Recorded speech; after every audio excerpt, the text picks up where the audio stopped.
भारत माता की, भारत माता की।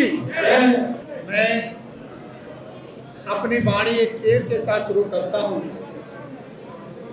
हमने टूटने और बिखरने का चलन मांग लिया, हमने टूटने और बिखरने का चलन मांग लिया। हमने हालात से शीशे का बदन मांग लिया, हमने हालात से शीशे का बदन मांग लिया। हम भी खड़े थे तकदीर के दरवाजे पर, हम भी खड़े थे तकदीर के दरवाजे पर। उसने दौलत दी और हमने वतन मांग लिया। वतन के ऊपर न्यौछावर होने वाले वीर सपूत अमर शहीदों को सबसे पहले मैं नमन करता हूँ, उनके चरणों में श्रद्धा पूर्वक नमन करता हूँ।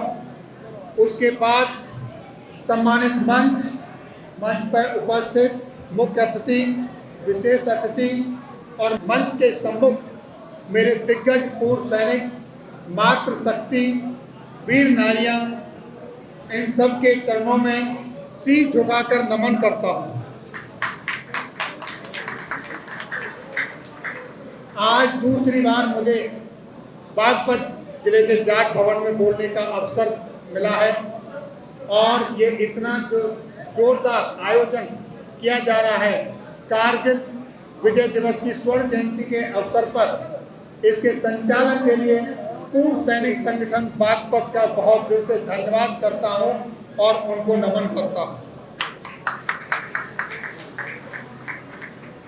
बोलने के लिए तो बहुत कुछ है, समय बहुत कम है, ये मैं जानता हूं, क्योंकि मैं बहुत सारे इस तरह के आयोजनों में रहता हूं और संचालक महोदय की क्या तकलीफ होती है वो भी जानता हूं। आदेश मिल चुका है, 2 मिनट के अंदर खत्म करना है। ज्यादा कुछ नहीं कहूंगा। जिनकी शहादत के बलबूते पर आज हम यहाँ खुली हवा में सांस ले रहे हैं, उनके पीछे छोड़े हुए उनके परिवार, उनकी वीर नारियों के लिए जितनी भी सरकारी सुविधाएं हैं, हमारा कर्तव्य बनता है कि उन तक वो सुविधाओं की जानकारी पहुंचाएं। उनके अभाव में बहुत सारे ऐसे वेलफेयर से जुड़े हुए प्रोग्राम होते हैं, ऐसी वेलफेयर से जुड़ी हुई नीतियां होती हैं जो उन तक नहीं पहुंचती हैं। जैसे हमारे आर्मी वेलफेयर एजुकेशन सोसाइटी है, उसके बहुत सारे कॉलेजेस होते हैं, वहाँ पर उनको एडमिशन में रिजर्वेशन होता है। मान लीजिए कि किसी का बच्चा MBBS के लिए गया है तो वहाँ पर भी MBBS में रिजर्वेशन की फैसिलिटी है। हमारे बहुत सारे कॉलेजेस हैं, जैसे AIT army institute of technology Pune, वहाँ हमारे ही बच्चों के लिए वो कॉलेज है। इसकी जानकारी हमको होनी चाहिए और ये जानकारी हमको उनके साथ शेयर करनी चाहिए, उन तक पहुँचानी चाहिए।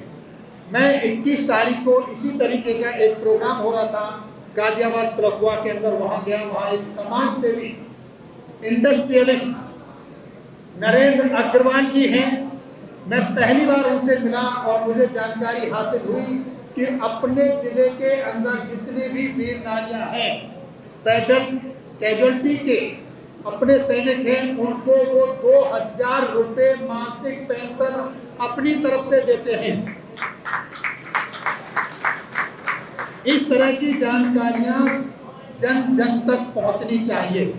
ये सबसे मैं मंच पर हमारे जितने भी पदाधिकारी बैठे हुए हैं उनको अनुरोध करना चाहता हूं कि कोई ना कोई इस तरीके का माध्यम रखें कि ये जानकारी सब तक जाए। वहीं पर गाजियाबाद जिले के सांसद अनिल अग्रवाल जी थे, जो एक यूनिवर्सिटी भी है उनकी, उन्होंने घोषणा की, जब हमने उनसे कहा कि आप एक यूनिवर्सिटी चला रहे हैं, आपकी तरफ से वीर नारियों के लिए, पूर्व सैनिकों के लिए क्या कर सकते हो, तो उन्होंने वहां से मंच से घोषणा की कि वीर नारियों के बच्चों के लिए मेरी यूनिवर्सिटी के अंदर फ्री ऑफ कॉस्ट एजुकेशन की सुविधा है। और पूर्व सैनिकों के बच्चों के लिए 50% कंसेशन की सुविधा है। इस तरह की जो जानकारी है वो हमको अपने वीर नारियों तक, दूर दराज के इलाके में जो पूर्व सैनिक हैं उन तक पहुंचानी चाहिए। हमारे साथ के पढ़े लिखे एक वारंट ऑफिसर मेरे साथ वाकिफ में आ रहे थे, एक बार 1 मिनट का शेयर करता हूं, और सुबह सुबह बोले मुझे ECHS में जाना है, ग्रेटर नोएडा के अंदर। मैं क्या करना है आपको, स्वास्थ्य में 5 किलोमीटर मेरे साथ चल कर आए हैं कि मुझे अपना वहां पर जीवन प्रमाण पत्र देना है। मैंने बोला आप जब तक चाय नहीं बनेगी मैं आपके मोबाइल से, आपके ही माध्यम से आपका जीवन प्रमाण पत्र दिलवाता हूँ। वही नेकर और बनियान में पहन के उन्होंने अपना जीवन प्रमाण पत्र दिया। टेक्नोलॉजी का इस्तेमाल होना चाहिए, और ये हमारे आज के जो बच्चे हैं, जो छोटे छोटे बच्चे, अगर हमको नहीं आता उनको बताएंगे 2 मिनट के अंदर कर सकते हैं। इस तरह हम उनकी सेवा कर सकते हैं। इस तरह के आयोजन करना बहुत अच्छी बात है, जागरूकता फैलती है। आज तो दिल के अंदर 4 गुनी खुशी फैल गई जब मैंने देखा कि आधी आबादी हमारी मातृशक्ति की है, वीर नारियां हैं। ये सिर्फ बढ़कर और क्या हो सकता है। बागपत जिला इसके लिए जाना जाता है। एक बार रात को 12 बजे मैंने आवाज दी थी बागपत जिले को, सुबह को जंतर मंतर पर बागपत जिले की 11 गाड़ियां पहुंची थी। मैं बागपत जिले का ऋणी हूं। अगर किसी भी पल, किसी भी मूवमेंट, किसी जवान के वेलफेयर से जुड़ी हुई कभी भी कोई पुकार आती है, मैं 24 घंटे उसके लिए तैयार हूँ। आज मैं बहुत बड़े अपने 4 प्रोग्राम छोड़कर आया हूँ अपने इस भूमि में, जहाँ से मुझे बेहद लगाव है। इन्हीं चंद शब्दों के साथ अगर कुछ गलत कह दिया हो तो माफी चाहूँगा, और फिर एक बार पूर्व सैनिक बागपत संगठन को इस कार्यक्रम को आयोजन करने के लिए धन्यवाद, और उन्होंने मुझे मंच पर बोलने का मौका दिया, उसके लिए मैं सदैव रेडी हूँ। जय हिंद, जय भारत।